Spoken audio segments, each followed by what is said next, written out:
Ne sot mund ta themi lirisht ato që deri jo shumë kohë më parë ishte për të qeshur, që cili do dhe cila do ndër më të rinë në Shqipëri mund të punojnë në çdo vend të botës pa lëvizur nga shtëpia e tyre, kudo qoftë ajo, në Tiranë, në Elbasan apo në një fshat të largët, mjafton që të kenë një kompjuter dhe që të jenë të lidhur me internetin. Dhe jo vetëm kaq, por mund të punojnë pa lëvizur nga shtëpia e tyre dhe të paguen shumë herë më mirë se sa çdo të paguheshin, po të largoheshin nga vendi i tyre dhe të bënin një punë diku jashtë për dikë tjetër.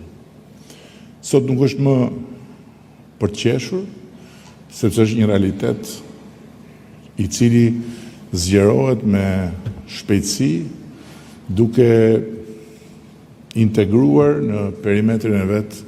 gjithmonë më shumë të reja dhe të rinj, sidomos të reja dhe të rinj, fal faktit që teknologjia ju vë në dispozicion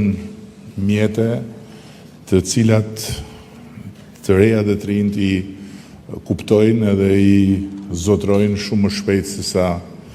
të tjerët. Olta tha një shifër që është shumë domethënëse në këndvështrimin tonë,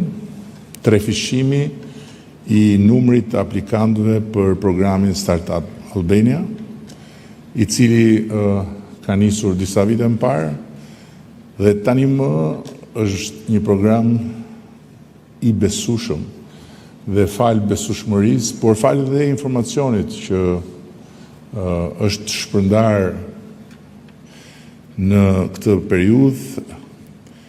ka tërhequr një interesim të madh dhe një numër aplikimesh që janë që është një numër rekord, 1219 aplikime për mbështetje financiare që shkon nga 15.000 euro në 45.000 euro dhe për projekte konsolidimi deri në 90.000 euro,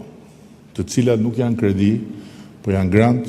që qeveria shqiptare ja vën dispozicion atyre që paraqiten me një ide interesante